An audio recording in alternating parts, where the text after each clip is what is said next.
Praise the Lord. आप सबको जय मसीह की। मेरे प्रियो परमेश्वर आज इस पवित्र वचन के जरिए आप सबको बहुतायत की आशीष दे और आज के इस पवित्र वचन में आप सबका स्वागत है। हालेलुया।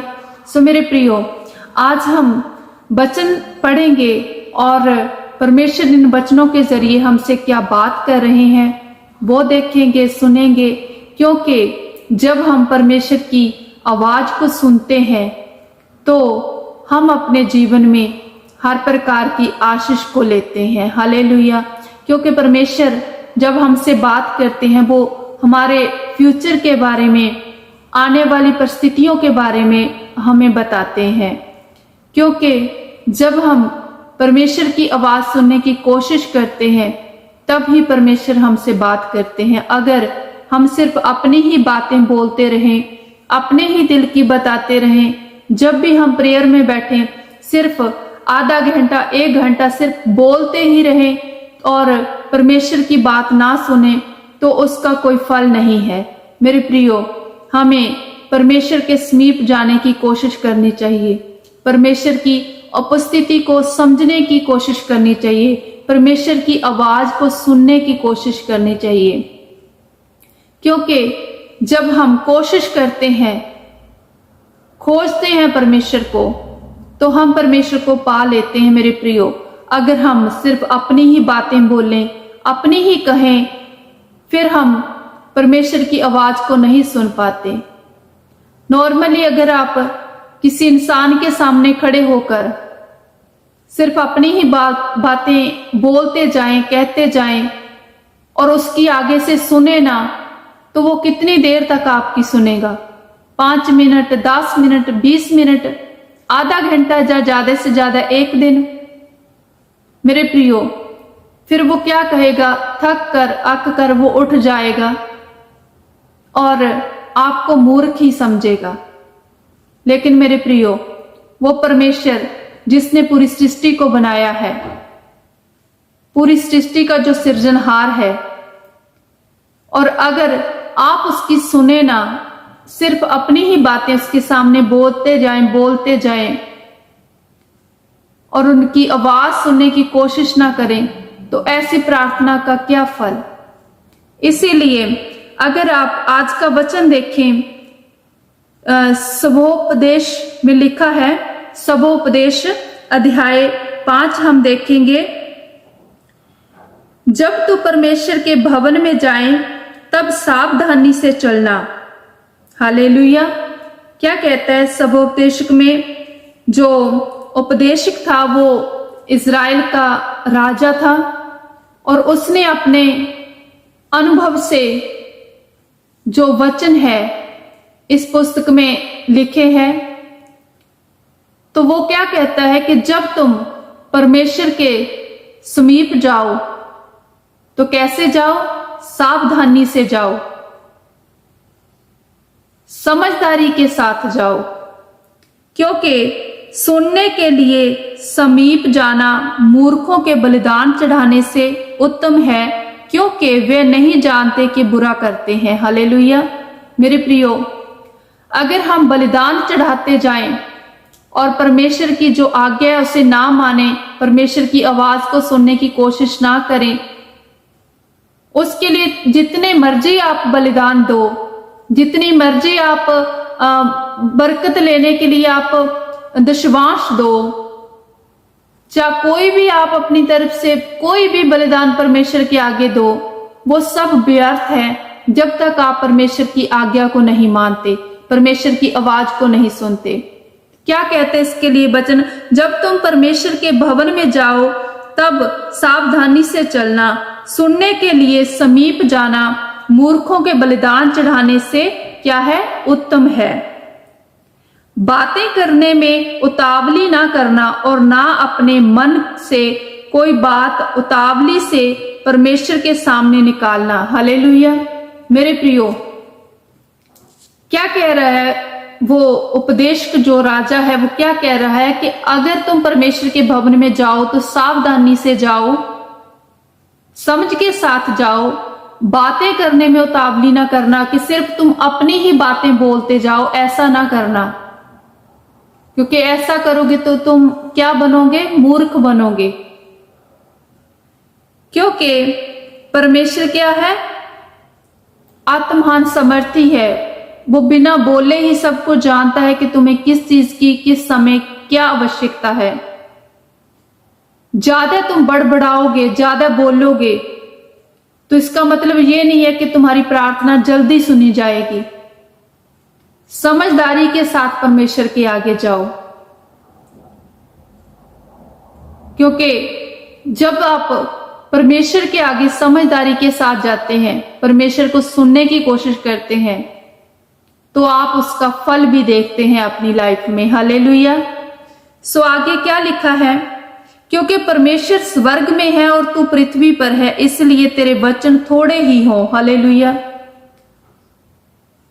मेरे प्रियो, जब आप किसी बड़े इंसान के सामने, बड़े बंदे के सामने, जिसका बड़ा ओहदा हो, उसके सामने जाते हैं तो आप कैसे जाते हैं? बिल्कुल अधीनगी के साथ, बिल्कुल शांतमय तरीके से। आप चुपचाप रहना पसंद करेंगे, सिर्फ उतनी बात करेंगे जितनी वो सुन सके। आप ये सब इसीलिए भी करेंगे कि आपके दिल में उसके लिए डर है, और आप इसलिए भी करेंगे कि आप उसको धन्यवाद दे रहे हैं कि थैंक यू कि आपने मुझे ये टाइम दिया, और उसको रिस्पेक्ट दे रहे हैं आप। और परमेश्वर तो आत्मान समर्थी है, वो स्वर्ग में रहता है, वो आसमानों में रहता है, और हम धरती पे रहते हैं। अगर हम उसके सामने बोलते ही जाएं तो ये बहुत ही गलत बात है मेरे प्रियो। हमें परमेश्वर को क्या देना चाहिए? रिस्पेक्ट देनी चाहिए। हमें परमेश्वर का क्या मानना चाहिए? भय मानना चाहिए। हमारे अंदर परमेश्वर के लिए डर होना चाहिए। जब हम परमेश्वर के सामने जाएं, पूरे ईमानदारी के साथ, समझ के साथ, शांतमय तरीके के साथ और डर के साथ परमेश्वर के आगे जाएं, क्योंकि वो पवित्र, अति पवित्र परमेश्वर है। प्रियो, हम जितने भी धर्मी बने, जितने भी आप अच्छे काम करो, परमेश्वर के सामने हम कोई भी ठहर नहीं सकता मेरे प्रियो। कोई भी इतना पवित्र नहीं है, इतना ज्ञानी नहीं है जो परमेश्वर के आगे खड़ा हो सके। वो तो परमेश्वर का अनुग्रह है हम पे, वो परमेश्वर की दया है जो हमें परमेश्वर ने चुना है। इसीलिए जब भी परमेश्वर के आगे जाओ, डर के साथ जाओ, भय के साथ जाओ, कांपते हुए परमेश्वर के आगे बैठो, और ज्यादा बोलने की जरूरत नहीं है। प्रार्थना करो और परमेश्वर की सुनने की कोशिश करो कि परमेश्वर आपसे क्या कह रहे हैं। आप परमेश्वर से कहें कि परमेश्वर हमसे बात कर, परमेश्वर आपका पवित्र आत्मा हमारी सहायता करे, और फिर उसकी सहायता के लिए वेट भी करो। और परमेश्वर को क्या अच्छा लगता है, परमेश्वर हमसे क्या चाहते हैं, परमेश्वर की क्या इच्छा है, इन सब बातों का ध्यान रखना उससे भला है जो इंसान सिर्फ बलिदान देता है और इन बातों को नहीं मानता। ये तो मूर्खता है। हालेलुया। आगे क्या देखते हैं? वचन नंबर 4 पढ़ेंगे। जब तू परमेश्वर के लिए मन्नत माने तब उसके पूरा करने में विलंब ना करना, क्योंकि वह मूर्खों से प्रसन्न नहीं होता। जो मन्नत तूने मानी हो उसे पूरी करना। हालेलुया। मेरे प्रियो, बहुत बार क्या होता है कि हम जल्दबाजी में जब ज्यादा बोलते हैं, जल्दबाजी में हम मन्नतें मांग लेते हैं कि परमेश्वर मैं ऐसा करूंगा, मेरे लिए ये काम कर दें, परमेश्वर मैं ये करूंगा और आप ये कर दें, परमेश्वर मैं ये बलिदान दूंगा, परमेश्वर मैं ये इतने फास्टिंग करूंगा, परमेश्वर मैं इतनी बाइबल पढ़ूंगा, परमेश्वर मैं इतनी देर रोज प्रेयर करूंगा। लेकिन जब आप जो विषय आपने रखा होता है परमेश्वर के आगे वो पूरा हो जाता है, तो आप भूल जाते हैं कि आपकी क्या मन्नत थी, आपने क्या मांगा था परमेश्वर से, जो मिला है, और उसके बदले में आपने क्या करने के लिए कहा था। मेरे प्रियो, इससे परमेश्वर खुश नहीं होते, परमेश्वर प्रसन्न नहीं होते। इसीलिए जा तो ज्यादा बोलो ना, और अगर बोला है कुछ और अगर आपने मन्नत मांगी है तो उसे पूरा भी करो।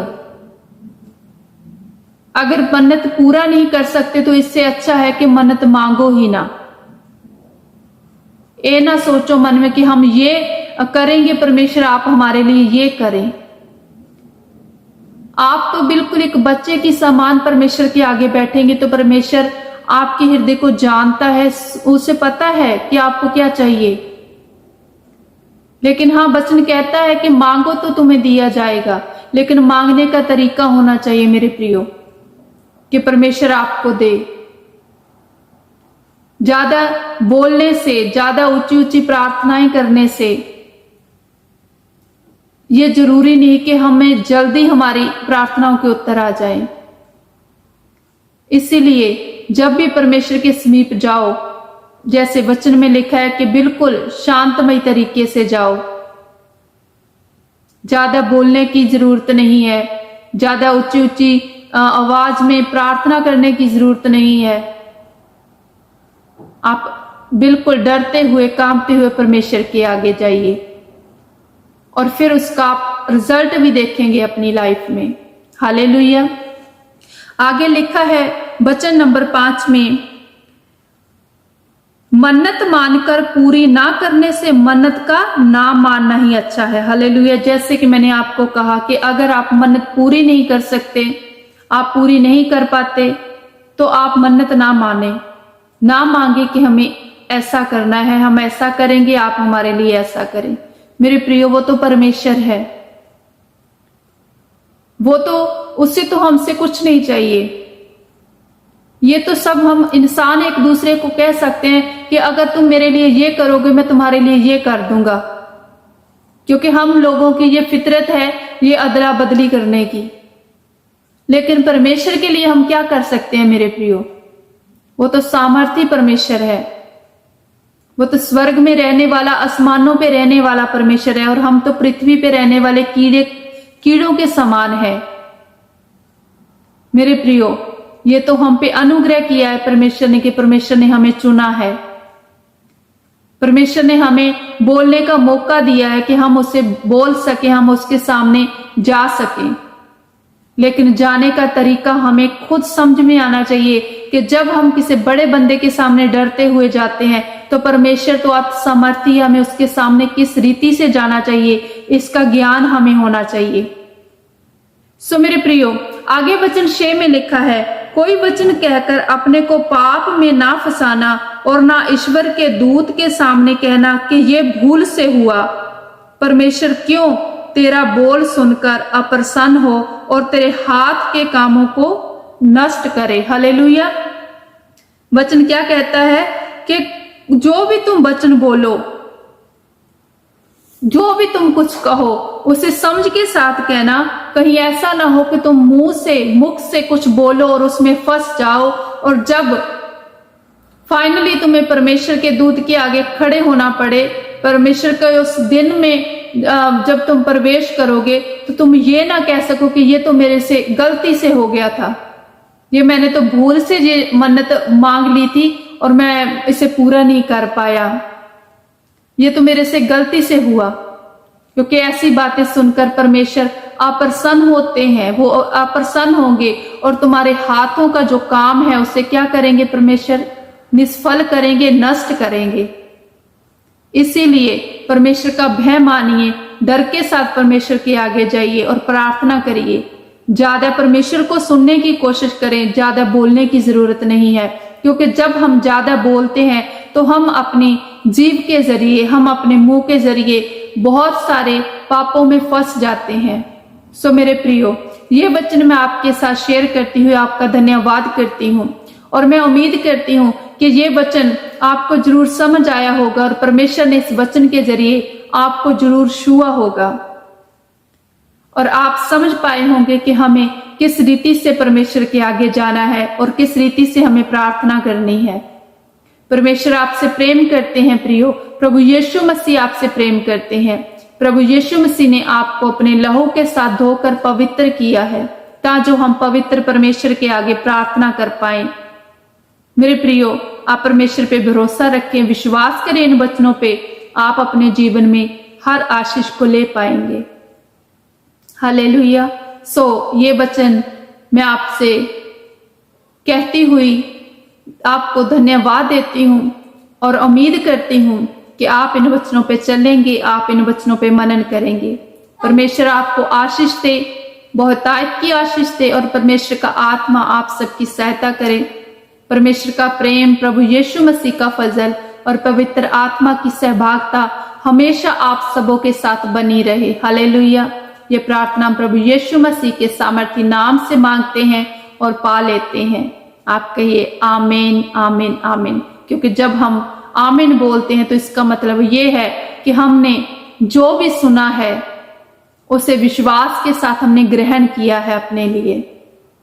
कि जब हम विश्वास के साथ ग्रहण करते हैं तो हम जरूर आशीषित होते हैं। मेरे प्रियो, आप सबको जय मसीह की।